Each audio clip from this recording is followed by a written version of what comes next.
Hi everyone, good evening.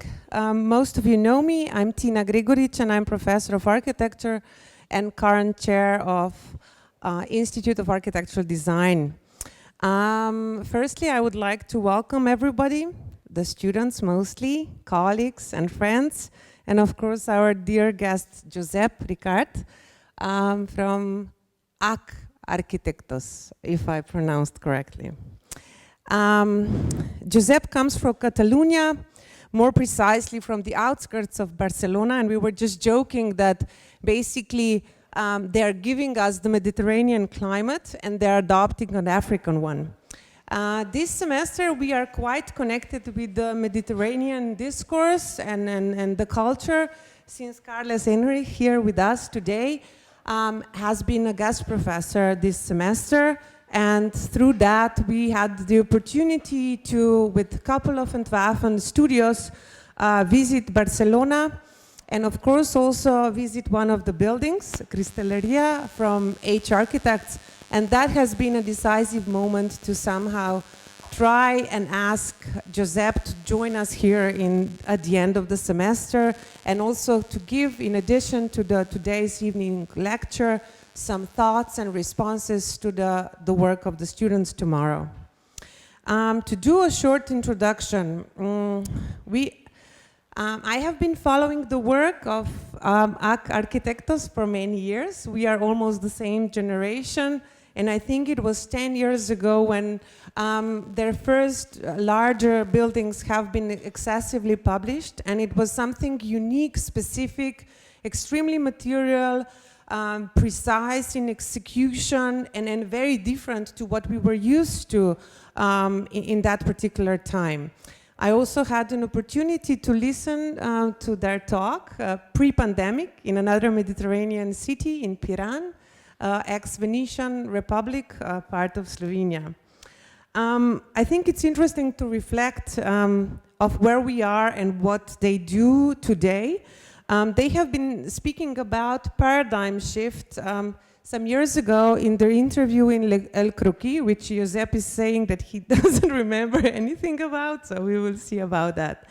So ARQUITECTES, it's a studio of 4 founders, David Lorente, Josep Ricart, Xavier Ros, and Roger Tudó, who somehow started that studio as young, very, very young architects in 2000.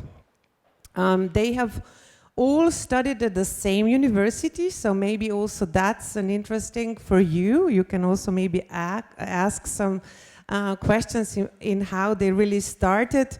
And Josep and Roger also teach at the Department of Architectural Projects and Technology. Of course, their work received many extremely important international awards, and they have been this kind of really shifting some focus of the discourse in the last more than 15 years or 20 years. A lot of debate on the materiality, sustainability, and of course experiences that we will probably hear today have been attributed to them because of the scarcity they had to deal with as young architects when the crisis came throughout Europe, but of course also in Spain. But they sometimes very strongly object that this was not like an extremely bad moment, but it gave them opportunity for deep research and a lot of thinking. So I'm very glad that the title of today's lecture, it's called Lasting Experiences.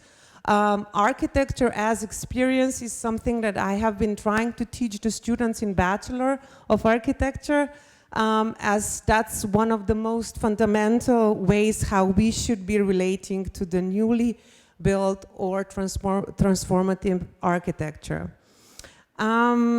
So just to somehow outline, not with my words, but with Josep, and let's see if he will agree, where and how do they operate as 4?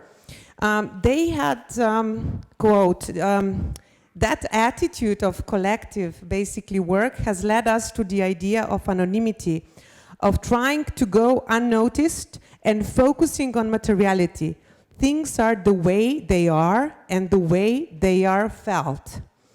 We don't organize the material to represent the users, neither their savings nor their purchasing power, but rather the fact that it is timber, brick or concrete, and its associated behavior.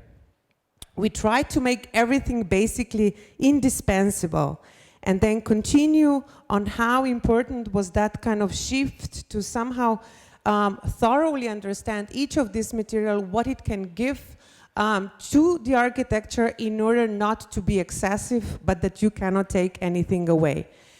Emotions and experience are something that kind of are linked with all the spatial, structural, and technical issues. And I hope some of other important topics as transformation, the importance of context, will also be addressed today in today's lecture. Welcome to TU Vienna, Josep. Thank you. Thank you.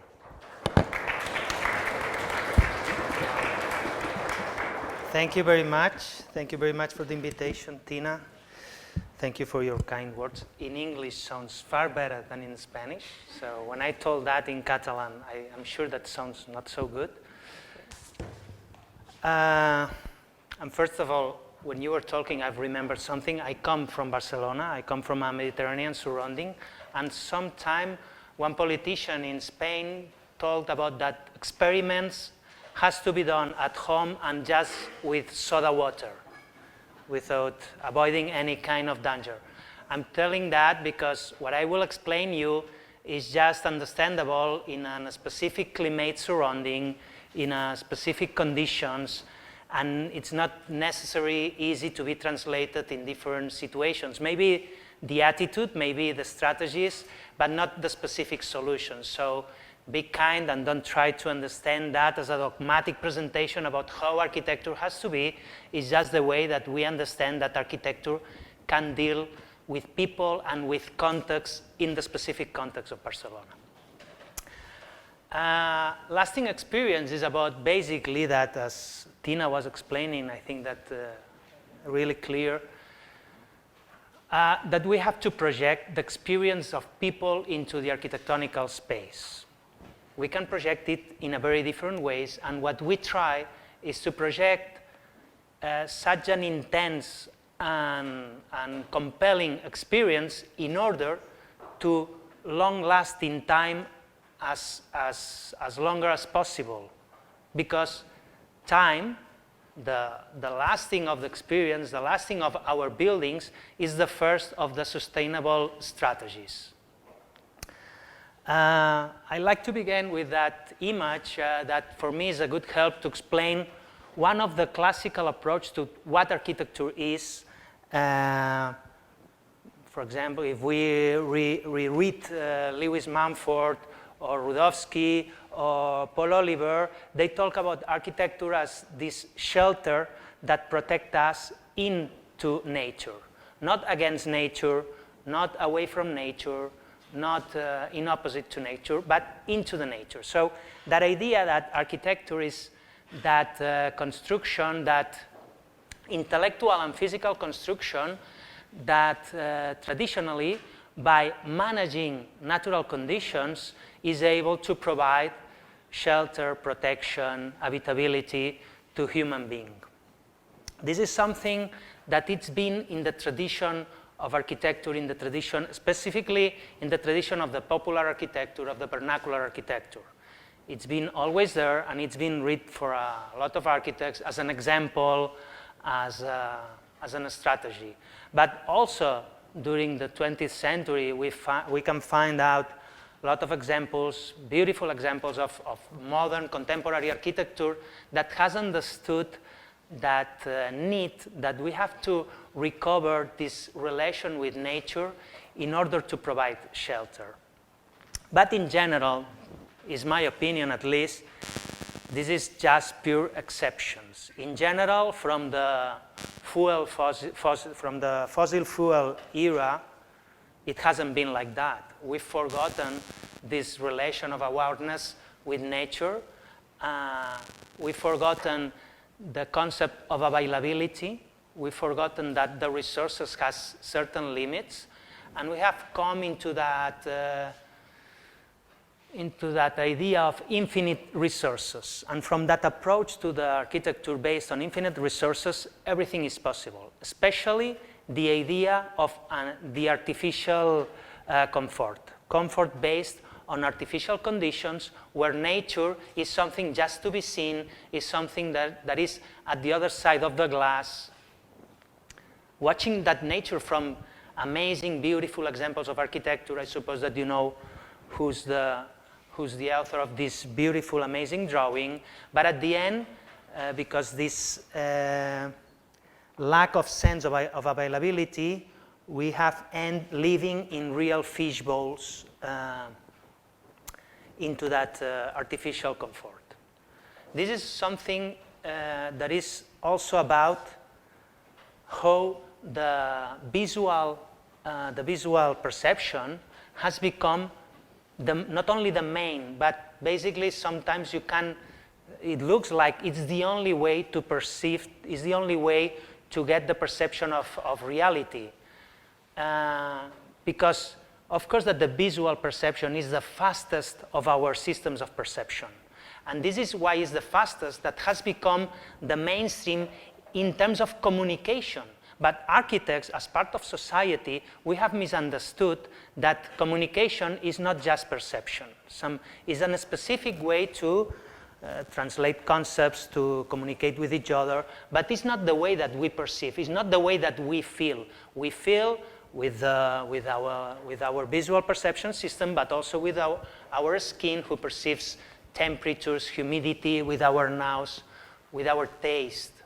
So that haptic approach to perception has been forgotten, because as the visual one is the fastest one, we have, and this added to the previous lack of availability, has come into that misunderstanding of the contemporary architecture that is proud in beautiful and fantastic examples like this one, but is proud to be just plugged to electricity or whatever in order to produce comfort.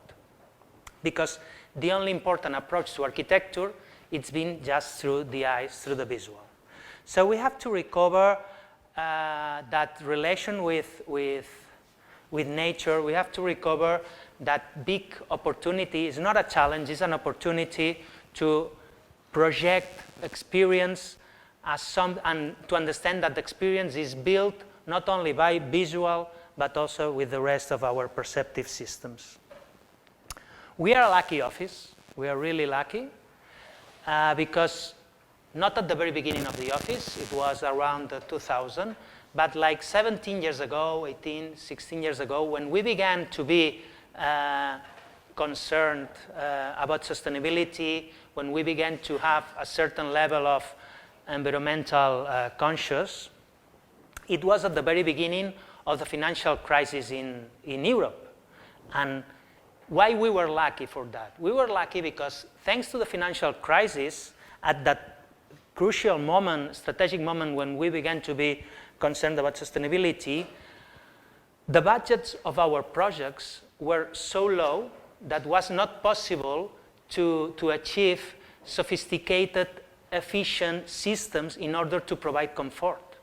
Only the very basic strategies based on pure architectonical decisions were able for us. And in the same way, our fees were so low that sophisticated simulations, CFD simulations, in order to understand the behavior of our building was absolutely out of our fees. So that's why we were lucky, because that lack of money meant that at this moment, the only way to be environmental conscious in our projects was through pure architectonical decisions. And what is that? By taking decisions in terms of geometry and material, nothing else. Now we are not at the same moment. Now we are not producing low-budget buildings, but the attitude is basically the same. So at this moment, 17 years ago, the only decisions that we can took in our projects was in order of programmation, how we use the buildings. Because in order to understand that not the whole building is used the same way, activities doesn't need the same climate conditions, you can manage that idea of efficiency, of sustainability, by understanding that kids, 12-year-old kids in a gymnasium, very well orientated, doesn't need a heating system because the activity on 15 degrees in winter is perfectly possible and it's not a heating system, is not necessary. Or by the using, obviously, of biospherical materials with low embodied energy and so on. We did this house with, it's one of the first houses in Spain done with CLT, which is a product that, of course, that you know. In fact, this is an Austrian house, but placed close to Barcelona, because 99% of the materials come from Austria. So, or by introducing the idea of the intermediate spaces, non-program, the unexpected program spaces that deals in between the outside conditions and the inside conditions. And when the artificial is necessary, when the active systems are necessary, at least we began to place that systems into architecture itself by producing structures able to radiate heat, or pavements, or surfaces. So when we need at this moment, when we need at that moment to introduce even active systems, we tried always, and we keep trying in the same way, to introduce those systems into the architectonical decisions too. So it was 18 years ago, but our office is not about, it has not a theory. We don't have a theory. We began the office when we were already students at the school, and we've never been following a specific theory, a specific big sentences or ideas, or following the ideas of someone. But we are older now, we are over our 50s. Now we are able to explain something, because watching backwards, now we are able to, by reviewing all we've done, just by explaining, it began to sound not like a theory. I don't want to sound too much dogmatic, but at least there's some personal truths that now I feel comfortable to share with everybody. And what's the following of those beginning ideas about how to be sustainable just by using specifics of architecture? Now we are in what we call, and we've written, as reciprocal architecture. What means reciprocal architecture for us? Is that idea that there's no better comfort than the comfort that is based in the collaboration between the attributes of architecture and the context in three different approaches. Context as natural conditions, context as physical phenomena, thermodynamics basically, and context as social and historic conditions. When this collaboration happens, when the comfort, when the experience in architecture is the result of how specific attributes that you have designed combined with that context produce the experience of people, then this experience becomes convincing, compelling, becomes something close that body, but it's something to be felt. It's not something to be understand. It's not something that has to be decodified. It's something that can be felt by me, by you, or by my parents that are not architects. So the idea of feeling in architecture is something so simple, so basic, so human, and at the same time is fast, is immediate, is about the skin. That's what we call reciprocal architecture. And we think that, as Tina was explaining at the beginning, is that, in fact, it's not a double opportunity, it's a triple opportunity. First of all, by understanding the design process as the design of the experience, we are getting back for the architectonical responsibility the design of comfort that during the last 100 years has been assumed by engineers, has been assumed by the efficiency of engines producing artificial climate. The second opportunity is obviously in terms of sustainability. By producing comfort in this efficient collaboration between architecture and natural conditions, of course that we are wasting less resources and so on. But the third and more important, that approach to architecture in terms of pure experience is also talking about emotions, because emotion is nothing else than the soft, in Spanish is something like conmotion, conmoción, is the soft commotion produced by conditions. This is an emotion. It's not about emotive, it's about emotion, which is something different. So that triple opportunity is a little bit our challenge now, our target, or the result of these 20 years of producing architecture and reviewing, and today try to share with you what we have more or less discovered. In fact,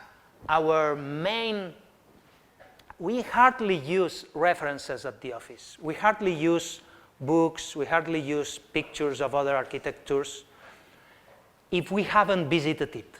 So if we haven't been there in order to get the experience of what happened in that building. Now I come from an amazing visit that we've shared at the Villa Bear, is the name, from Joseph Frank. It's been a beautiful experience, not only because of the space, also because it's been with you people, sharing knowledge from a guy who was absolutely crazy about the house. So the idea of experience is not only about what we are designing, it's also about how are we learning. So we learn our own experience in buildings from other people, in places, in landscapes, even revisiting our own buildings. Every year we do a couple of visits to the production of the office with the people of the office in order to review, criticize what has happened in those buildings. I love to explain also that idea of reciprocal architecture by using this painting from a Catalan painter. We have painters too, not just Gaudí was Catalan. We have some other painters and artists. This one is Ramon Casas, a very gifted and lazy painter.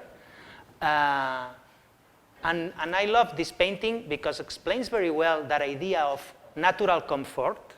The comfort is an experience, it's not something objective, it's not about quantities, it's not a norm. Comfort is an experience, and it's the result, of course, of the relation between the mass, the geometry of the windows, the shadow of that blinding, and the natural conditions that produce cross-ventilation and freshness and the vegetation and so on. And I also love that painting because the title of the painting is a real manifesto. This painting is titled An Indoor-Outdoor.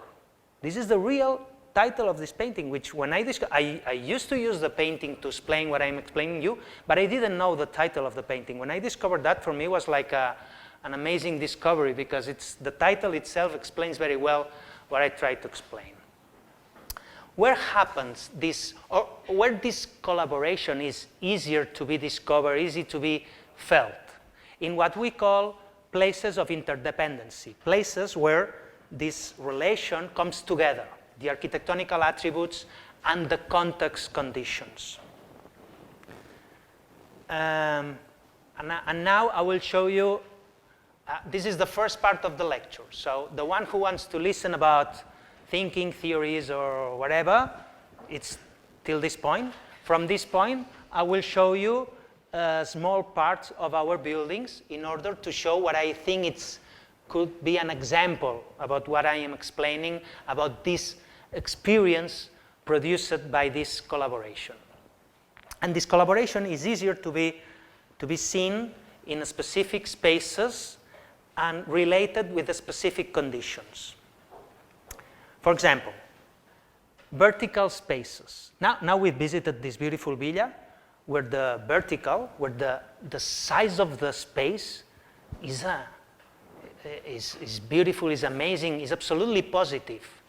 Nothing to do with the modular or the human scale or the height of my hand. It's something far bigger, and it's beautiful, and the experience is absolutely positive. Why? Because the experience is more intense. It's more is more convincing, is more compelling. And this happens, for example, when the space put you in relation as experience with something so simple as as thermodynamics. When one space, because it's geometry and because it's material, is able to emphasize the convection, for example, or because of the specific heat of the materials, is able to temperate the temperatures all along the day, then your experience is based in something that is intense, is beautiful, and has a big advantage. Thermodynamics never get broken. It's the opposite of an HVAC machine. So this is that kind of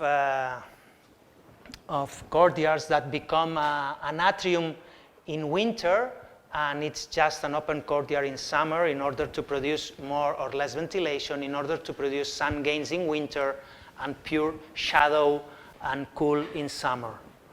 Or in this house, where it's not the lobby, it's not the entrance, but is a very specific and bizarre space behind this facade. This is a house that we finished a couple of years ago, and the problem of this house is that the terrible neighbor that we have is in the south side of the plot, okay? So it was absolutely impossible to get any kind of sun gain during the winter time, because that terrible neighbor is so high, is so in the south, so it was so difficult. So we decided to do a very bizarre strategy for a house which is for one single guy. This is a house for a divorced man.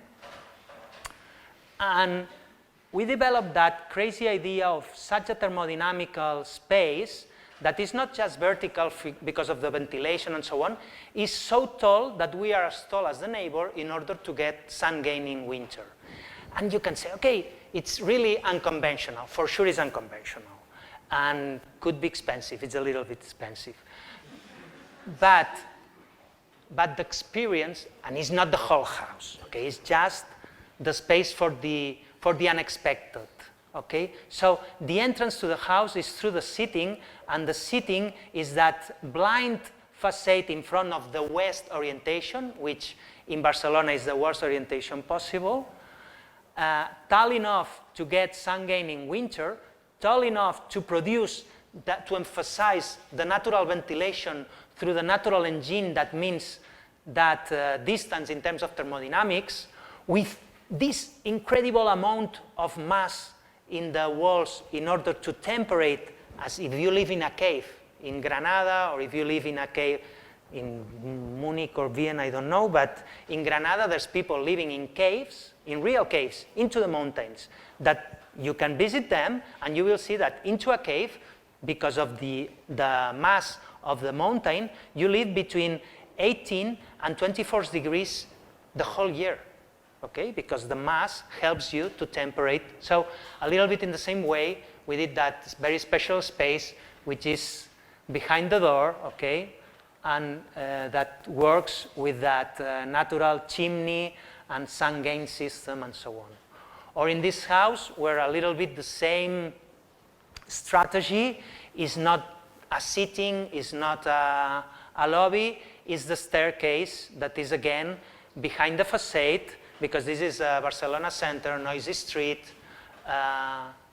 So in this case is in this facade, and the whole house faces the garden, and the whole plan, the whole typology put in contact both facades, and the natural engine again of the staircase produce that natural ventilation, which in combination with that idea of mass in order to temperate is the two very basic thermodynamical strategies that we use in all our projects. Again, this is something possible, understandable in the Mediterranean surrounding. It doesn't mean that the attitude couldn't be translated into an Austrian context, but for sure that the solutions, I'm sure that should be different. This is the garden facade. This is that diaphanous continuous space. and the staircase as Sanchim. Horizontal spaces like porch. No? The porch, in this case, porches that works as just a shadow in summer and works as a gallery in winter. Okay, so these thermodynamics are a little bit different. So it's about cross ventilation. It's not about natural engines to produce vertical movement of the air, but again, is to put in contact the human being with the context. In this case, not only about thermodynamics, not only about temperature, also in terms of human relation with gardening, with green, with nature as a place of the house. In this case, the only sitting room of this house is this porch that gets open in summer and gets closed in winter, working as a gallery. Or this house where the whole day reprogram, that means kitchen, sitting, studio, is a continuous porch surrounding the block of the bedrooms that put in contact the whole house with this small garden in order to increase the feeling of the garden. This facade, this is a cheap house, a real cheap house. In order to make it as cheap as possible, we discovered that it's far more cheaper to move the blind elements of the facade than the glass. To move the glass is very expensive, but to move that kind of sheds is very cheap. So this house, what gets open in summer is the opaque part of the facade. A third kind of spaces that relate the human experience with the thermodynamical context, with the natural context and physical phenomena. The intermediate space, what is in between. In this building, this is a research center close to Barcelona. More than a building is a greenhouse with a building inside. Okay, so the basic conditions of the behavior of the building is based on the performance of this enclosure that works as a greenhouse in winter and gets completely open.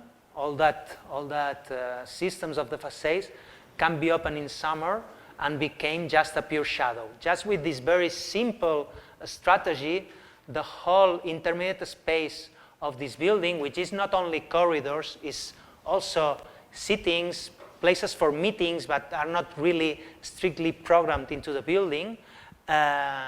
All this works just in a pure passive way. There's no heating, there's no cooling, there's nothing else than a really heavy structure in order to produce that temperate conditions during the whole day. And all these intermediate spaces that works also for meetings and so on, works thanks to the general behavior of the building as a greenhouse, as you've seen. This is another example of intermediate space. This is a building of office buildings that we've just finished into a former industry building with that kind of typical section, which is best placed. Well, I'm sure that all the architects, we share that beautiful idea of commission about how to deal with an industrial, huge, infinite space. Everybody wants that kind of commission. I hope so.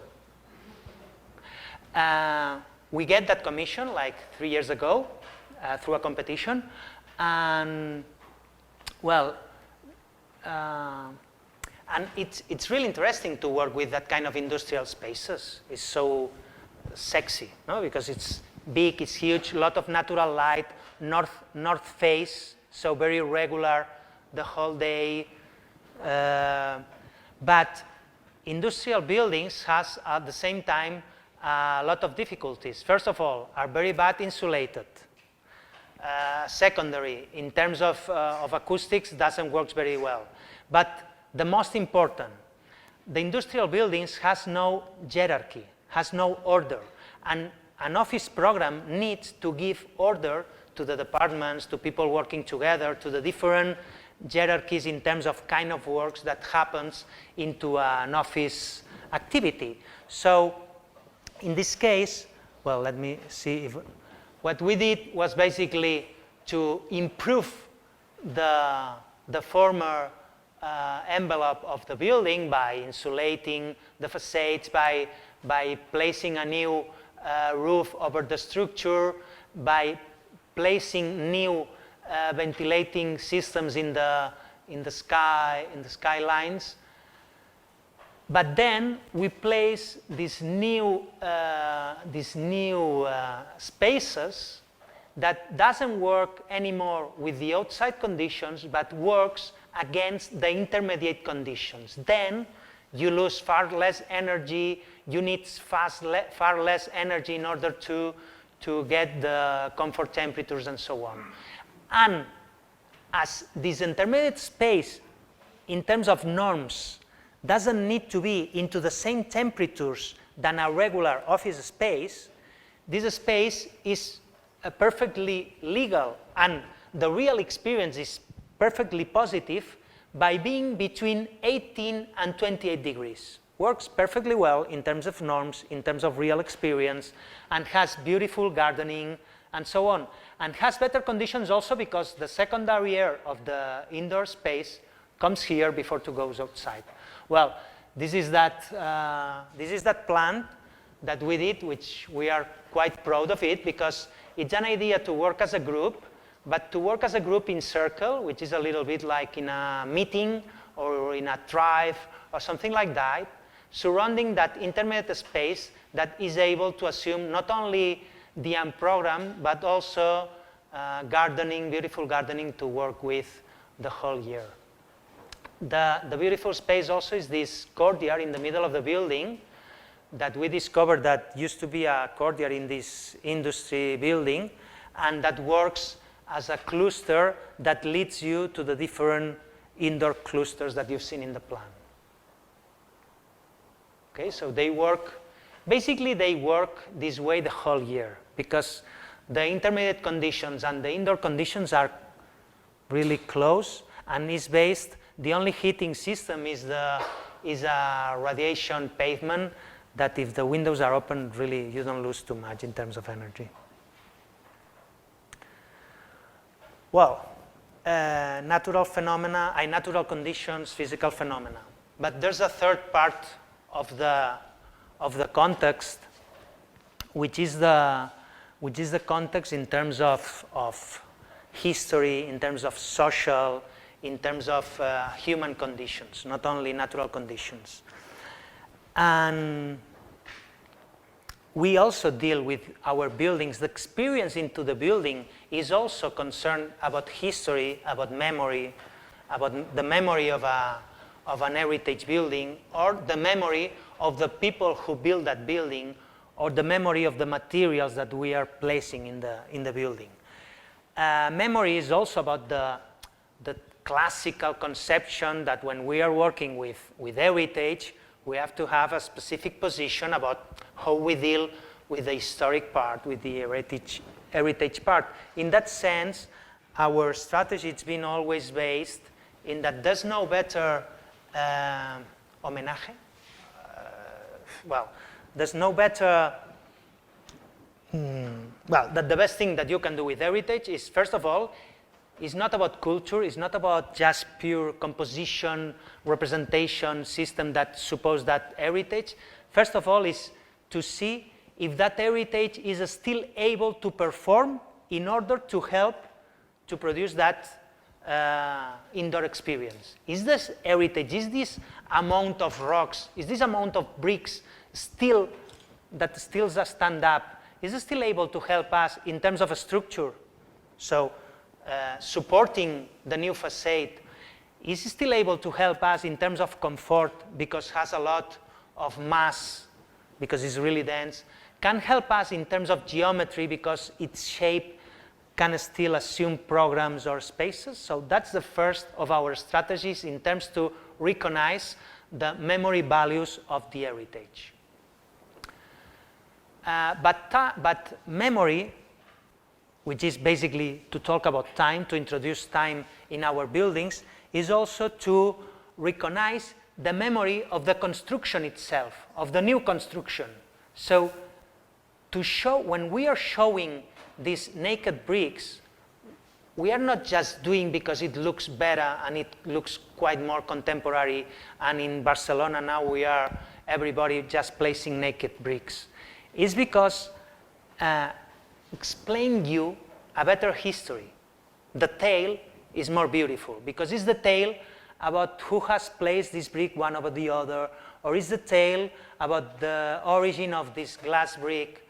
So there's also memory in the new construction. It's the memory of the construction itself, which is also a beautiful history.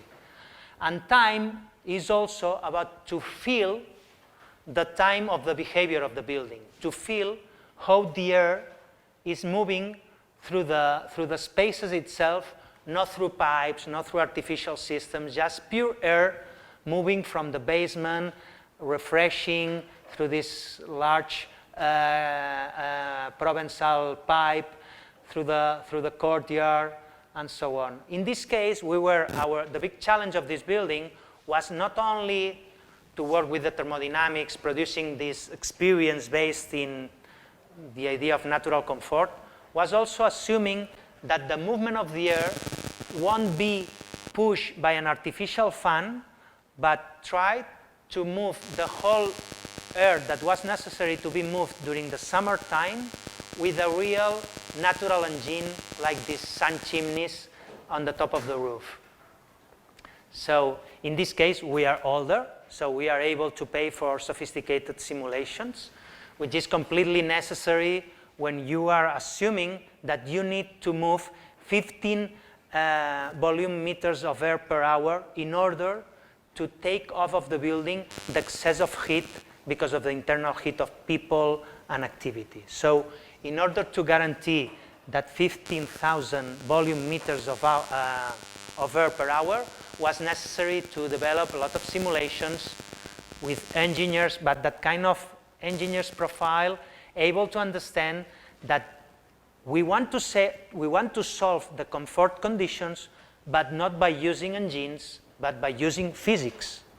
And there's a lot of engineers far more able than architects to develop that. So this is the classrooms where the air cross and so on. And about context, let me see. Context is to talk about traditions. To experience can be also based in feel how, in terms of social tradition, economics, how the context goes, how the context performs. This is a house, quite unconventional, because it's a one-layer house. It's a one-layer wall house. It's a house where there's a very good architect, very unknown architect from Catalonia called Ignacio Aparicio that told us, he wrote also in an article, that there's two kinds of construction, he said. The construction where every element, every layer, every product performs in just one objective, and it works perfectly well, and the combination is the most sophisticated and more useful combination in order to get a facade, to get insulation, to get sun gain protection, and so on. And there's this other kind of construction, he said, where a structure and the geometry of the space is the same, okay? Which, as translation, means bearing walls construction, okay? And a bearing wall, we've been in a house based on bearing walls, where the geometry of the space and the structure is the same, okay? So, Aparicio said that the first example, the first idea is far more useful, gets the challenge better, but has a problem. If the pieces in between gets broken, the whole system becomes useless, okay? You will never see a skyscraper facade vintage, has no sense. The facade of a skyscraper has to be new always, because if something fails, the complete system fails, okay? So all the parts has to be replaced if it gets broken and so on. So the first system works very well till the moment that some parts get broken. But the second system, Paricio said, that doesn't work so well, but is able to get older, can be elderly. This is something beautiful, the idea that construction can get older. And this is not negative, this is not ugly, this is part of living, this is part of the experience too.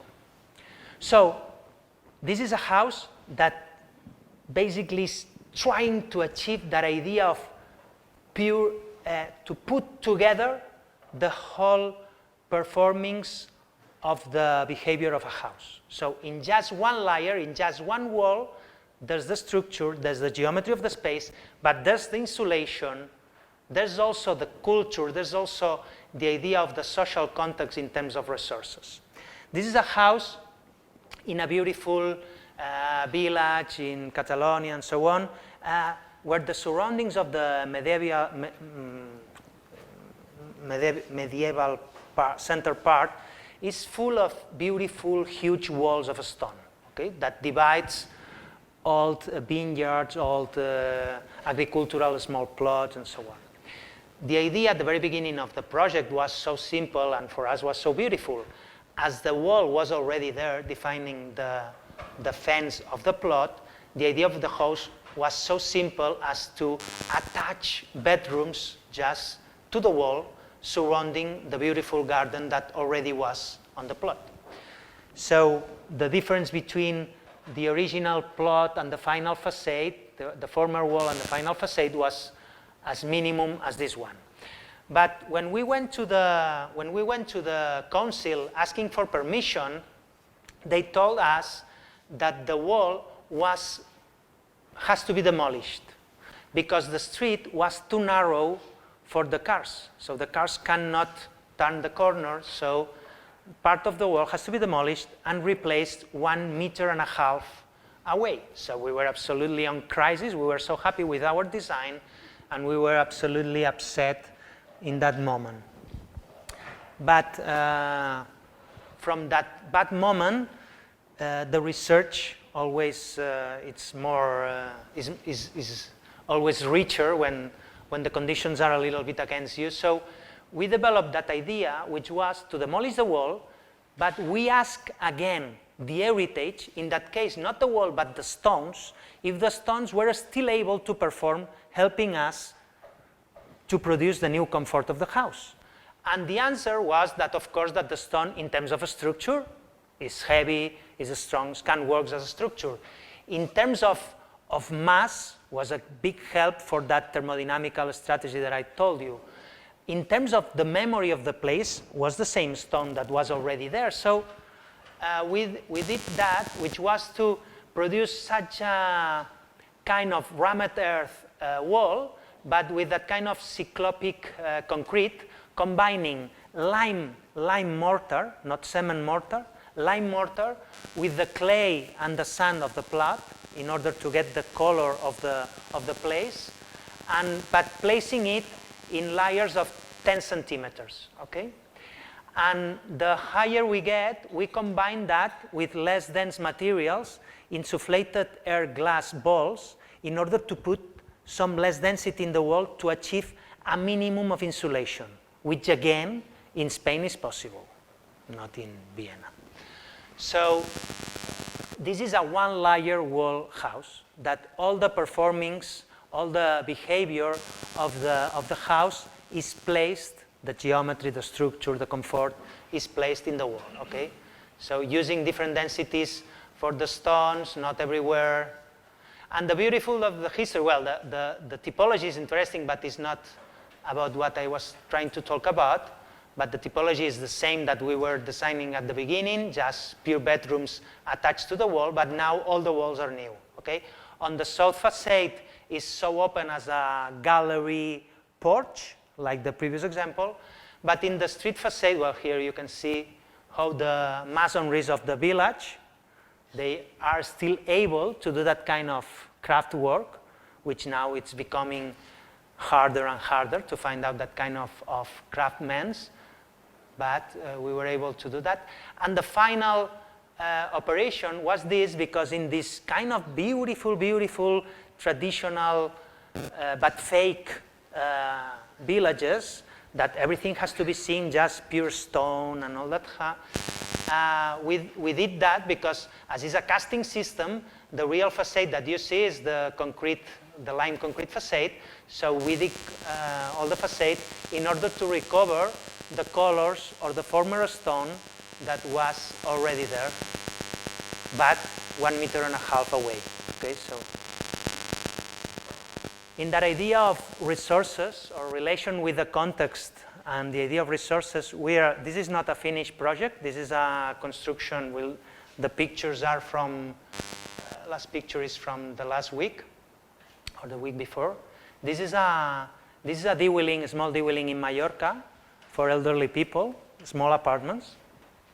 But the government, this is a public housing, the government was so proud that they were giving for the competition a plot that it was bigger, far more bigger than what they were asking you in terms of construction surface. Okay, so the building can be as smaller as possible in order to get more garden or whatever. Our solution was not to make a smaller building to get more garden, was to make bigger walls in order to have more mass inside in the same strategy that I've been repeating and repeating. So instead of doing a smaller building and to get a bigger gallery, we decided to do that building with huge walls that works just in pure compression, just with the heavy of the slabs. But in this case, there was not a former wall. It was a complete building here. In Mallorca, there's something really amazing. Even the buildings from the 70s and even the 80s were done with limestone, are not done with bricks or something like that. Because at this moment in the 70s, the cheapest way to work was with that kind of limestone that they call marés. So in this plot used to be a school, not big school, just a conventional school, but even this school, all the walls, even the secondary walls, was built with that lime beautiful stone that they call marés. Okay? So in this case, what we decided, and it was our proposal for the competition was just a pure sheet of paper describing the construction process. Okay? And we described that we're gonna demolish the wall, either a building, and we draw some schemes like that we demolish that, and that we're gonna produce, in this case, blocks, huge blocks, like a real stone, but made with these former stones of the building. Okay, so combine it again with lime mortar, producing this in order to build this kind of very simple and quite Egyptian logic strategy that was only understandable under this condition that I've described before, that the plot was bigger than what was necessary in terms of the constructed surfaces and used surface that they were asking for. Okay, so, and we have developed this system in order to produce the blocks, which is quite simple. We do that kind of casting pools. We place the stones, we place the lime mortar, and then when the concrete is tough, when the combination is strong, we use a quarry cutting system to cut the big block in order to get again the image of the stone which is inside. Okay, so we transport the rest of the limestone. We do that kind of casting system which is very cheap, because this is the plot of the people of the company who won the competition to demolish. So they have a lot of space. So it's been and they are so happy because now they have two businesses: to demolish and to build blocks. Okay, so we storage the blocks. You see that thanks to the cut, you can recover the image of the limestone, and the way to place it is in the traditional way that they have used for centuries in Mallorca Island, which is that kind of stone system, just one over the other, but with a lime mortar filling the gaps. So it's quite well, and the color, just the color is so beautiful, and the experience, the slabs are light enough and just is supported by the geometry. The wall is, every floor is less white, so in the change of the geometry, the CLT timber panel is supported by geometry. So there's no flexion into the wall, because this wall has no steel bars, has nothing able to work in flexion behavior. Well, I'm sorry, I'm talking too much, but okay. But this is something that is an ongoing process, okay? So it's quite exciting, because it's like to build like Cleopatra did, but at the same time it's so contemporary, because it's to reuse. No, we were talking about reusing later, before, during the, so, I mean, there's nothing with more sense than to reuse what has become a waste to transform it into a resource. So this is like magicians, so that's why we are so excited. And we believe that maybe we can get rich with that invention, but this is something different. Okay, so this is what this is. Okay, so maybe next year we can talk again when the building is finished. By the moment, the images are really beautiful, and to be there is just so beautiful. Okay, I've been talking a lot about sustainability, let's say, environmental consciousness, and so on. And you are young, you are students, and I'm sure that here doesn't happen nothing far different than what happened in my own school with my own students. That you are absolutely concerned about the environmental responsibility and about the social justice. Social justice and sustainability is the two big issues. In fact, there's nothing else, okay? What for me, and I agree with that, I mean, we have to talk about that the whole time, it's what matters, and so on. But what really matters in an architectural school is to understand, as architects, how we deal with the environmental issue, with the ecological crisis. We've been talking about that, at least our own strategies, doesn't have to be sure, but whatever. But what happens with social justice? What, as architects, we can do? Participative process, new data analysis elements to deal with, to project? What? I'm sure everyone can have his opinion, but my own opinion, the specific of architecture in order to talk about social is called typology. It's called typology. The design of new typologies is the way that we have as architects to propose new ways of living, new ways of relation between people. And for me, it's absolutely clear, because it's been there for centuries again. And we are now all the day talking about participative process. That I really agree with that. But I know anthropologists, social researchers that are doing fantastic work in order to introduce in the design process. But what is specific of architecture is to design typologies. It sounds too old, it sounds like an old guy or an old teacher, but for me it's quite clear. So just to talk about that and to finish a little bit the presentation. This is a social housing that we've done in Barcelona. And it's interesting because the typology, okay, there's more stuff, but in this case, I just want to explain you that proposal in terms of typology. This is a competition, and we won this competition basically because we decided that instead, the first thing that we do in any competition is to see the difference between the maximum square meters if you just multiplies the occupation for the number of floors, okay? If you compare that with the maximum surface that you can do because of the norms, okay? The council, the planning says that you can build here 13,000 square meters, but if you multiply the occupation for the number of floors possible, you can build 16,000. Okay, so this 3,000 square meters of difference, this lack, is where architectures happen. because the decision about where you want to put this gap, it makes the difference, okay? The other teams, excellent teams, decided that the urban planning proposal was so ugly. This corner is terrible, of course. This shape is awful.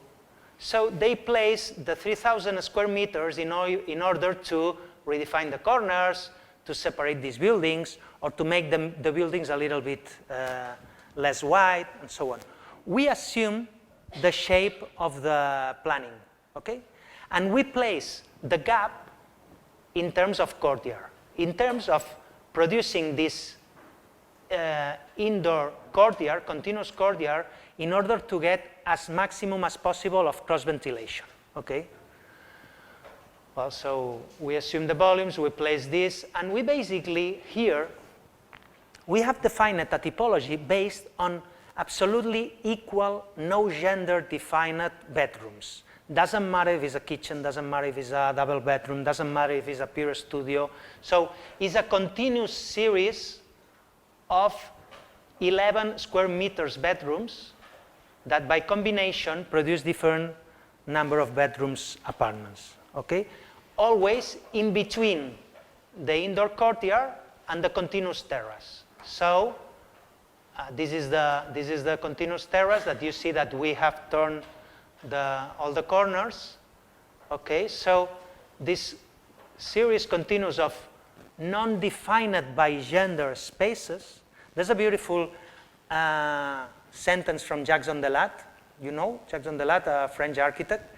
He said that functionalism is against freedom of use.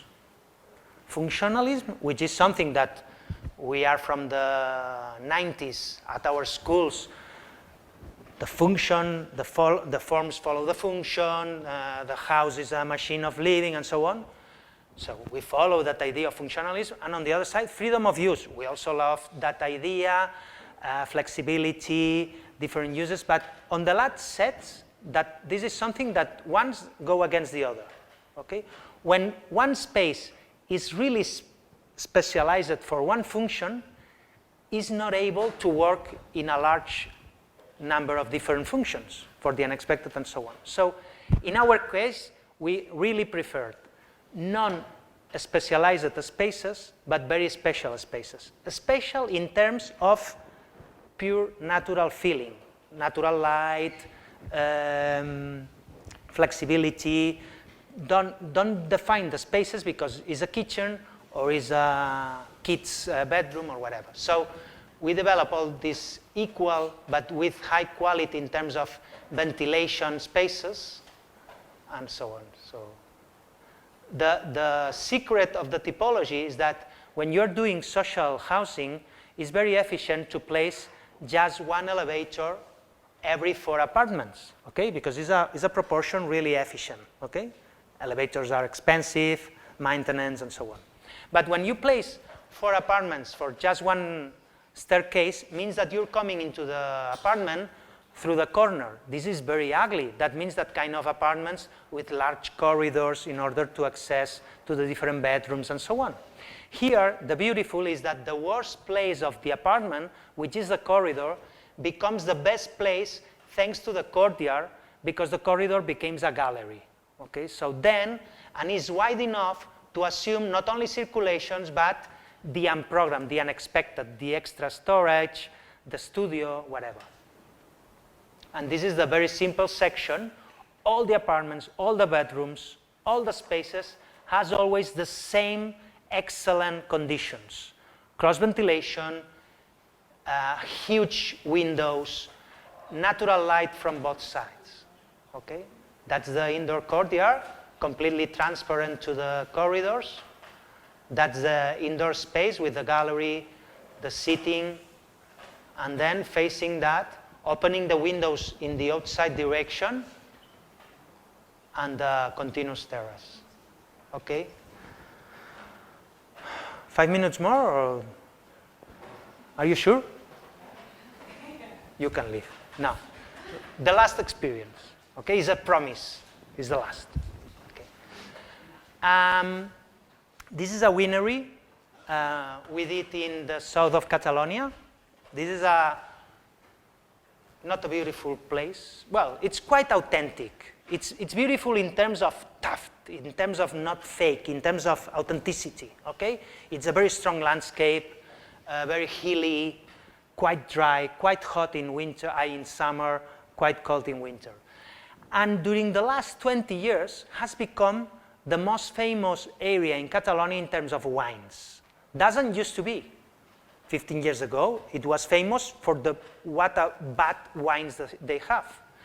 But thanks to a guy called Álvaro Palacios, he developed an idea to recover the old-fashioned way of the agricultural, not a steppy section of vineyards, but a slopey section, recovering old-fashioned way of that kind of vineyards. Okay, so well, we get a very nice commission, because I'm telling you that because in this poor area, the tradition of the wineries are not the typical big building in the middle of the landscape, Napa Valley scheme.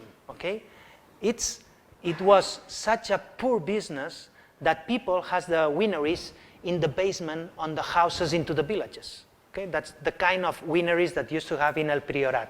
Okay, so the beautiful, and it is not the architect's idea, the commission was based on the idea that the owner of the winery wanted to do a new building, and he bought 5 different houses in the middle of the village, just close to the church. Okay, so it's really good decision. Okay, recovering that vintage tradition that the wine has to be produced into the village in small houses and so on. The strategy, the strategy is so simple. I mean, we from that shape and with that norm that it's obligated to be away from the neighbors, from the partition wall, we developed this double program, which is that in that geometrical, uncontrolled area, the social and the logistics happen. The logistics in wine production happens couple of weeks on the harvest,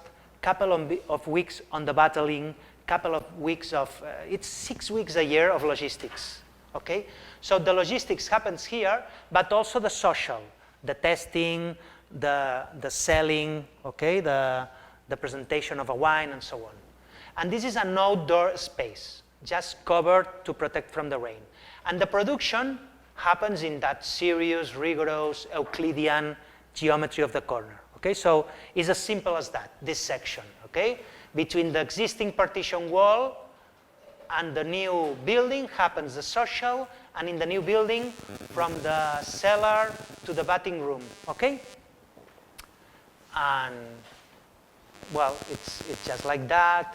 But what is interesting of this building is to end with a very extreme experience. In this case, is the experience of wine, because it's not the experience of people. But it's what happens to the wine in order to become wine. The challenge here, of course, that today the wine is produced with vats like that has specific heating and cooling systems, okay? But of course that this is a waste of energy and so on. So what we assume as challenge, talking with the owner, was to develop an architectonical space able by its own nature to be always between 18 and 24 degrees the whole year. That means an incredible amount of saving in terms of energy. Because if the surrounding space is so stable, then the energy that you need to keep the wine production into good conditions is far less, okay? So that was the challenge in terms of thermodynamics, and that's what we did too. Okay, so, well, that's the outside look of this combination of the corridor space and the production block. You see that the village is quite beautiful too, and the color of the lime mortar that we developed. Okay, but this is not really important. This is the section of that social and logistics. Okay, that's the space.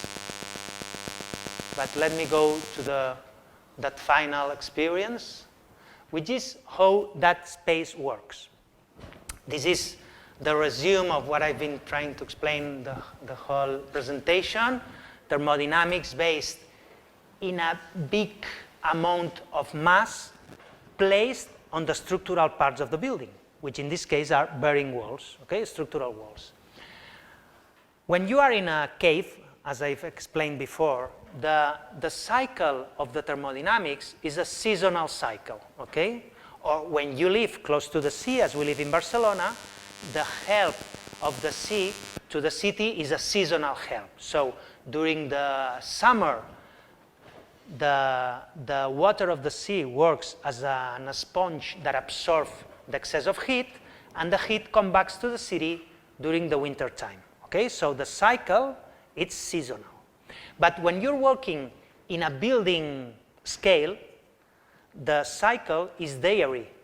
The excess of heat during the day has to be taken off during the night when the outside conditions are better. Okay, so this is basically how it works. But what does it mean?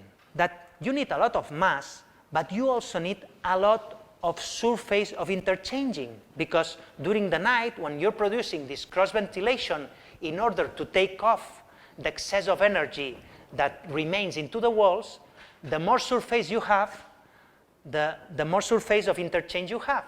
That's why we divided the walls into a lot of layers in order to have the same mass but with far more interchange surface. So basically based on that is, and you have to remember that in El Priorat during the day, in summertime, you can be 40 degrees outside. It's really hot.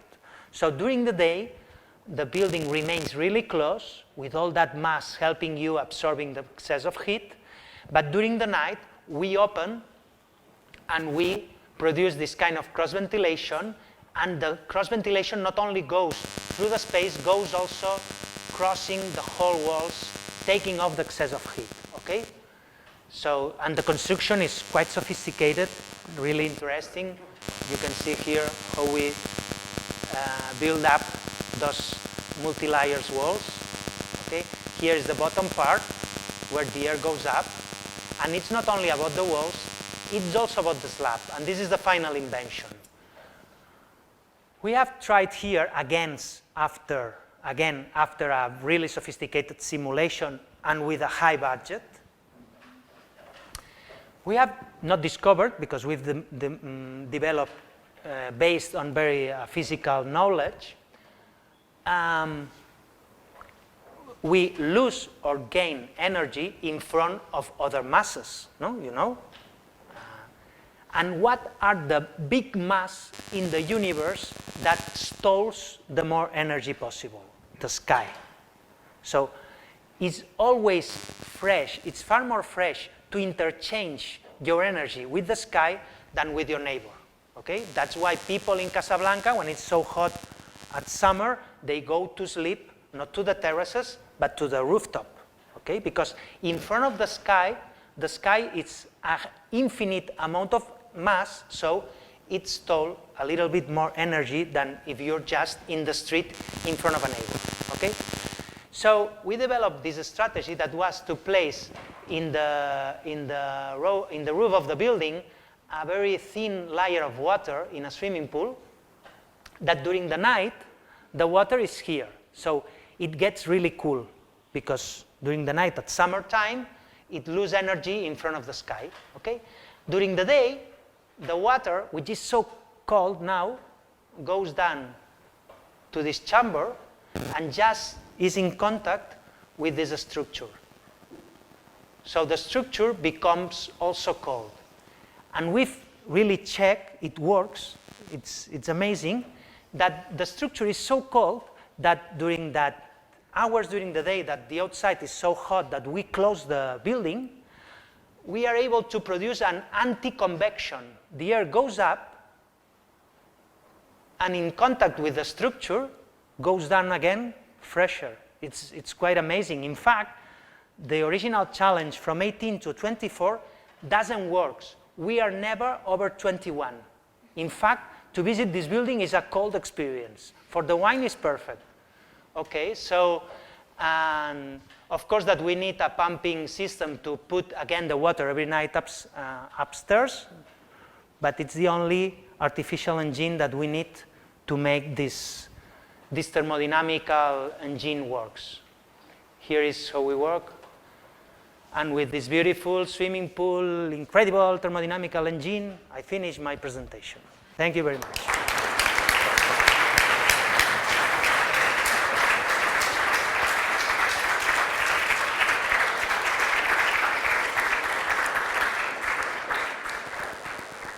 Thank you, Josep.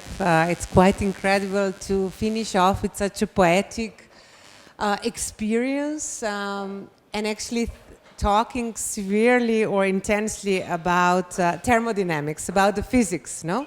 So I think it's really interesting how you are able to connect this kind of super basic but forgotten science in order to make architectural questions of today still architectural, not mechanic. I think that's the low-tech or let's say deliberately not high-tech approach. I think it's creating experiences which are extremely lasting. So thank you for this incredible lecture. Before commenting further, I would like to ask any of you for any specific questions that you have been inspired to ask through this very unique presentation of topics and focuses. Mm-hmm. Do you want a mic or do you?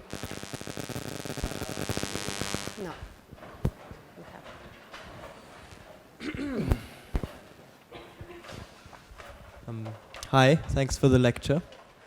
So in the beginning you mentioned oculocentrism and how haptic experiences are losing power.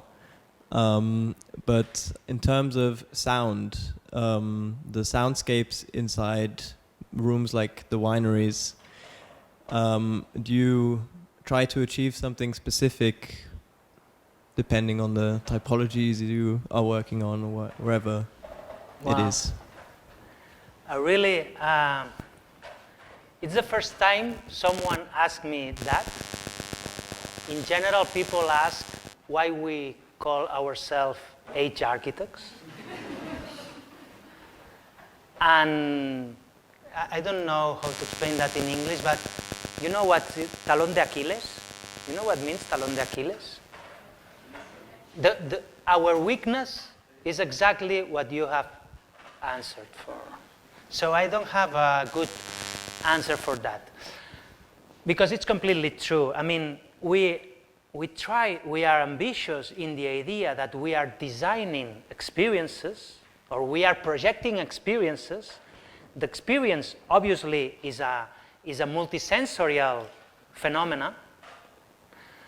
And based on that, our basic tool of knowledge as architects is our own body, not our memory, not our abstract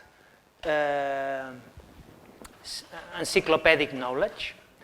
But of course, sound is part of the perceptive system. Our buildings works very well in terms of thermodynamics, works really a good experience. In terms of sound, it doesn't work well. We have to assume that.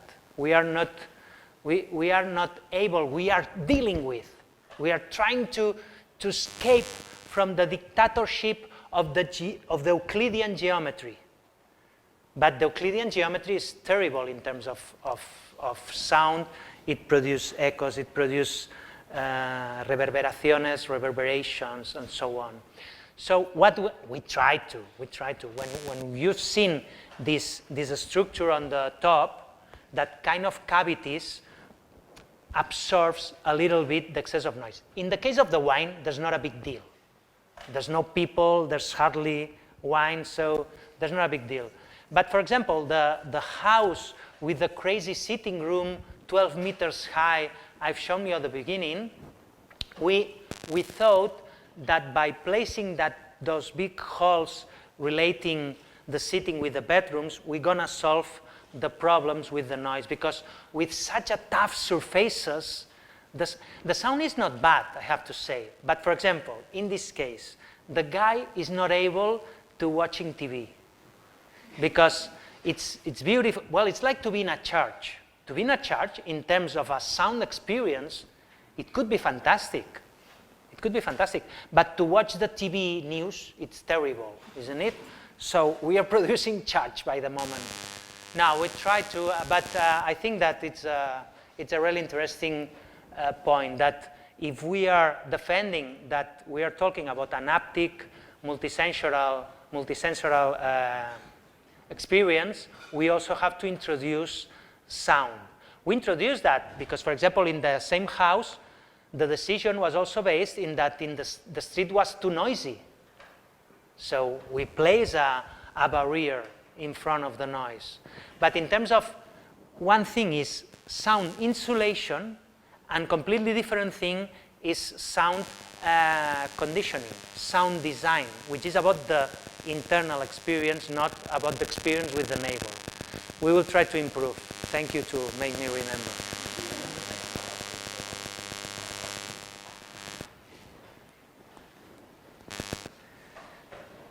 Any other question?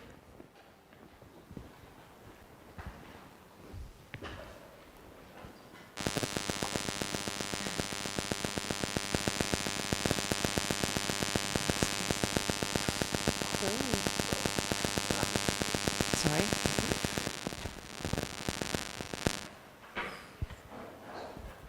Hello, so thanks of all for this really, really nice and informative lecture.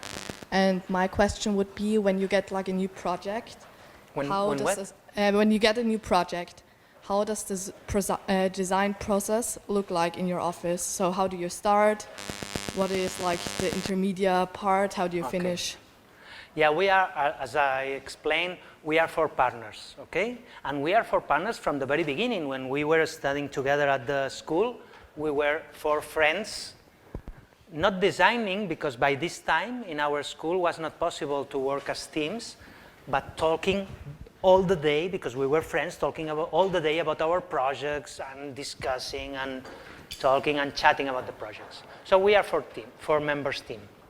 This is, I'm sure that you know how difficult it is to deal, doesn't matter if it's your best friend, to deal in order to design together. So our clue at the very beginning was to put away of any discussion personal desires. The idea of desire, which is a very powerful engine for certain architects in the history of architecture, even in the contemporary, there's a lot of fantastic examples based on desire, but in order to be four mates, four friends working together, it's impossible to base discussions on desires. What does it mean? That you have to find out what we call common places, something easy to be shared, something that interests you, interests me, not big argues. What are those common places in our case? And maybe you will understand after what you have seen. For example, vernacular, the popular construction, traditional construction, what you can see in the streets of our village, what you can see in the house of your grandparents, that kind of popular construction based on anonymous language, as Tina read in the magazine, is something very easy to share. Why? Because as has no language, no, that kind of popular construction, very Humboldt, very simple in our old villages, has no representative language. It's not talking about who's living there. It's talking about craft work, something quite objective. So this is something easy to be shared, okay? Or for example, thermodynamics, it's easy to be shared because it's not about you, it's not about my opinion, it's like what physics say, okay? So to share something easy to be shared. Then, to talk a lot. I mean, it's about to talk. I mean, drawing is important.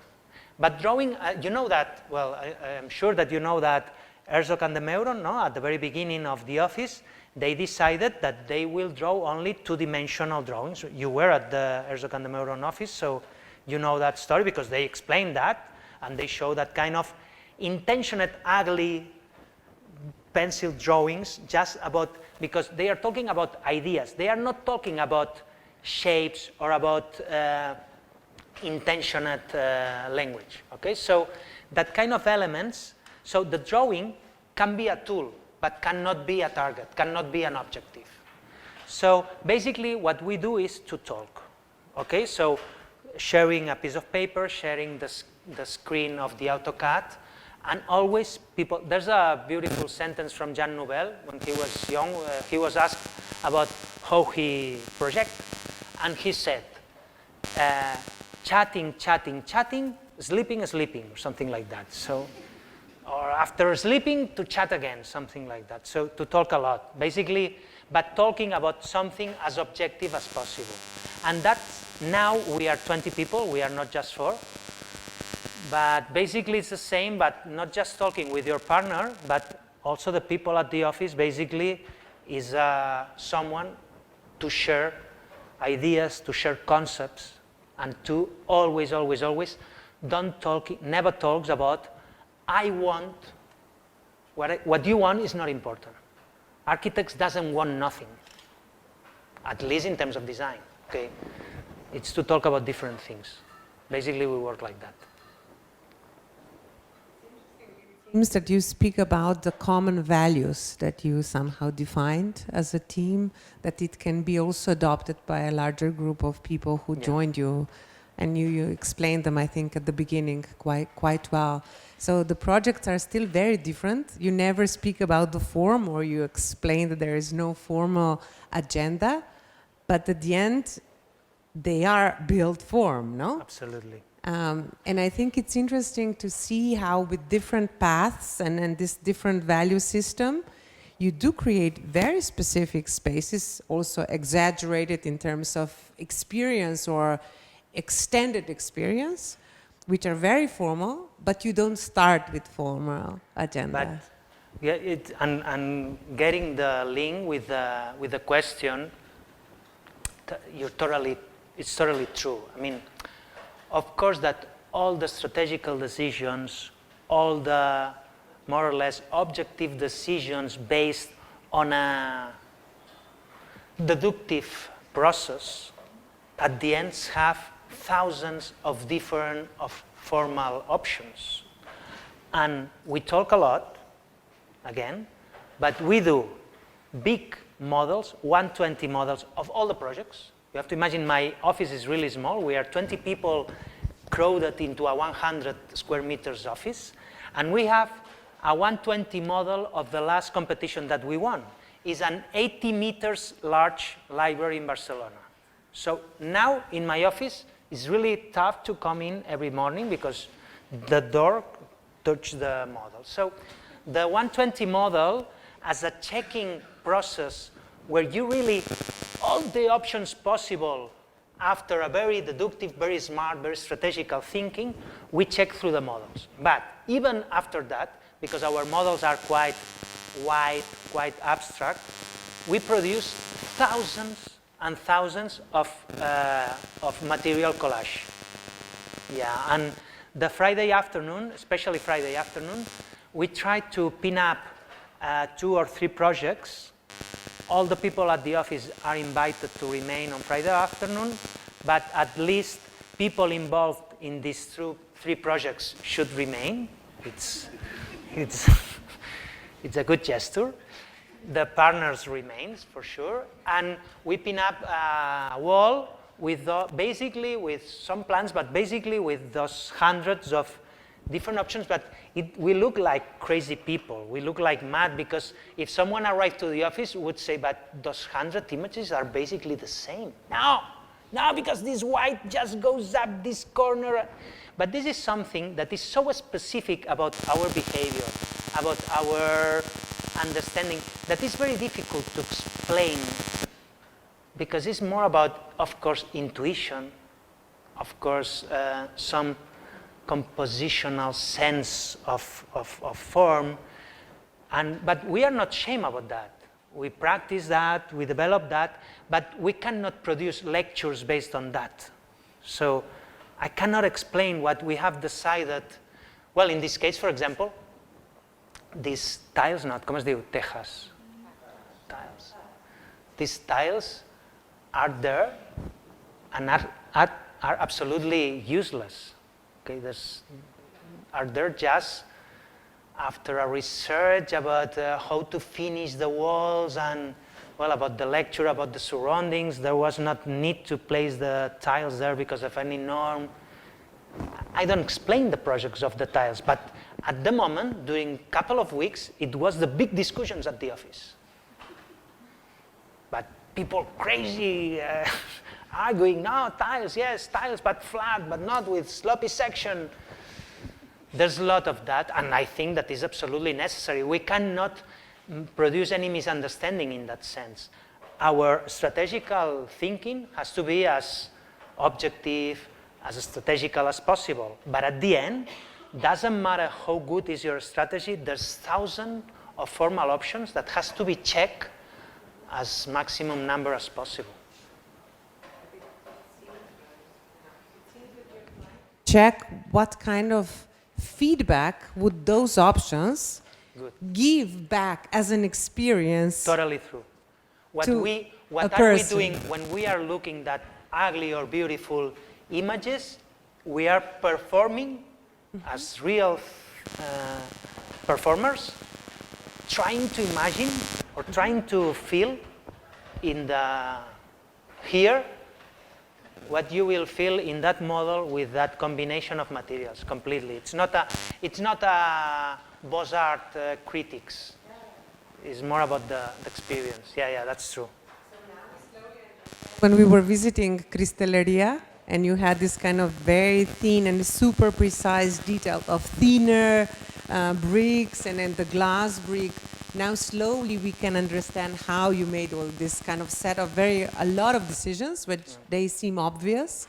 And not every student, I remember exactly walking that wall, not every student immediately found those deeper layers, but when they did, it was like, wow, there is something. So it was really beautiful to somehow uncover. It's really not one-liner. Maybe here it's very clear what you want to do with kind of closing, the edge of the wall.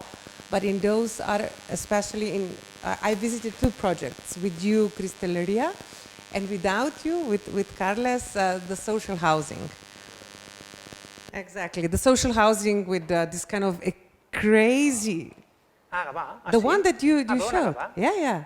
That was pre-checking. It was also interesting what you haven't showed us. This kind of super small technological hacks. Now, you just mentioned that the windows are opening to the outside, but that changes the whole thing. Because you are not disturbing the rooms inside, and also the detail in which you are creating a very kind of thick layer. When they're all opened, it's completely insane. So basically, to redefine a window in social housing can really make a giant change, because these are of course, one thing, it's the typology, which you spoke very clearly about. It's also the door, the openings from one space to another, from inside to outside, also among themselves. And that, for me, was extremely beautiful, because anyway, maybe in certain climates or in certain norms, this is not allowed. Make me cry. But it's really, really good. So, well, I really appreciate this words. Thank you very much, Tina. No, I agree with you on the fact that I struggle a lot in those small or sometimes instances that I have to speak about the building that I haven't visited. So I share this kind of intensity that you can truly speak about architecture only if you visit it, even though I have to speak sometimes about buildings that I haven't been there, but I'm not confident because I don't know what they do to a person while walking in there. So I think that maybe in the lasting experience is one of the main takes, also possible takes, that you have to travel as much as possible and obviously spend at least 2 hours in Villa Bear to thoroughly understand one building and then additional also some bigger ones. Any other question? Yeah? I have a question on construction and material.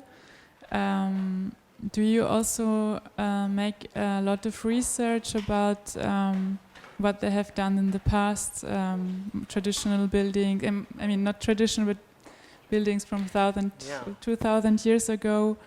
Do you do some research? We do research, but now in terms of recovery, old-fashioned, already disappeared techniques, because we are not about to do that kind of anthropological work, but we do the minimum in terms to understand what already exists in terms of techniques, what exists in terms of availability. Availability is not only the resource of a material, it's also the resource of the human availability, the techniques that are already there.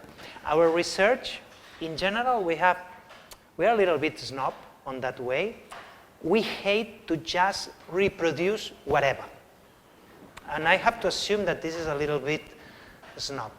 But we are always aware to be very conscious about traditions, to be very conscious about the understanding of the context. But we always try to transform any project in a research process. And the research is the project itself.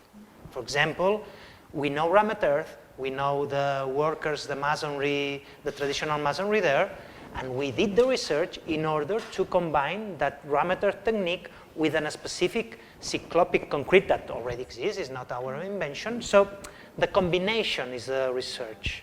Not just to understand, because to understand, well, especially in Austria, you are the big specialist about rammed earth nowadays in Europe. So it's quite easy to, now we are developing a pavement with Austrian collaborators, because it's a rammed earth pavement in a big space in Barcelona.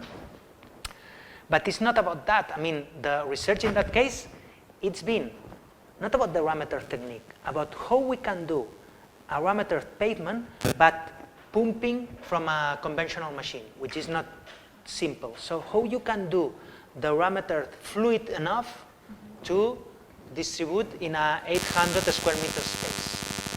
So that's been the research. It's very innovative too. It seems to me it's not a repetition, but it's like a research. It's recovery, but it's always to do one step more. Yes, that's interesting. Yeah. That's enough. Yeah, it's almost enough. So yeah, let's take this one and then we conclude. Thank you. Thank you for the lecture. You spoke a lot about your process and about how much time it takes you to take specific decisions. I was wondering, when you were speaking, at what point do you take these decisions? For example, the research about the thermodynamics of the building, is it at the competition level, or is it after you won a competition and you are going into deeper design? It changes every project. In general, the agenda of any project is, in fact, we are quite, I think that all the architects are a little bit the same. We have conditions in terms, we have conditions in terms of norms, of site, and we have availabilities in terms of budget, in terms of resources, and so on. And we have the program of a client and so on. And all the architects, we try to do the same, to produce that sophisticated combination of put all those things together in order to have the best answer possible to conditions and availabilities. I think that our big difference is that we try to do it just with the very elementary parts of the construction, not of the conditions or what the owner is asking for. And what are the elementary parts of the construction? A structure and envelopment. The part that supports human people living and the part that protects human people living. Those two elementary parts, we try to solve this sophisticated equation of demands and availabilities, but just by using these two very elementary elements. And this is from the office. It's not something that depends on circumstances. This is a position. This is a position, and this is always the same. Okay, then the circumstances can change, but we always try to be as essential as possible, and that means that to answer the maximum possible of questions, but just using these two elemental parts. Then I have that sentence which is, when you just need these two very elemental parts that will remain forever, if the building has sense, those elemental parts will remain forever. The furniture will change, the screens will change, maybe even the glass, maybe for sure the heating system will change, but the structural and the facade will remain. Then the elemental becomes fundamental. That's my sentence, which sounds quite well. But what I was trying to say, that of course this part is about circumstances and every project change, but our challenge, our research is always based on that kind of put all together in that's essential. How? Asking the structure to perform not just as a structure.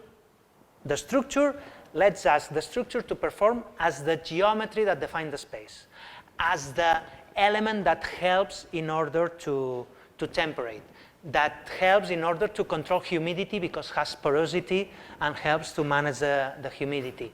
And the same with the facade, not only rainproof, a natural engine that pulls up the air, that protects from the fire, and so on and so on. Then makes sense that you are asking everything, but just with these two very elemental parts.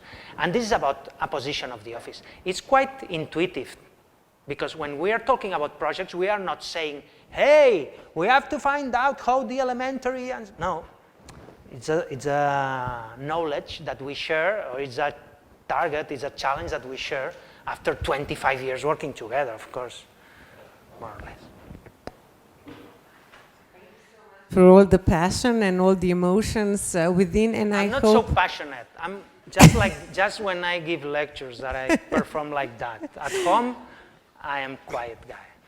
Or when you also give a lecture in situ visiting one building. We were fortunate for 1 hour to also actually had a very deep experience of that. So I think with this fundamentalism, we can close today's evening, and I hope it's going to be a very lasting experience for you. Thank you so much for coming.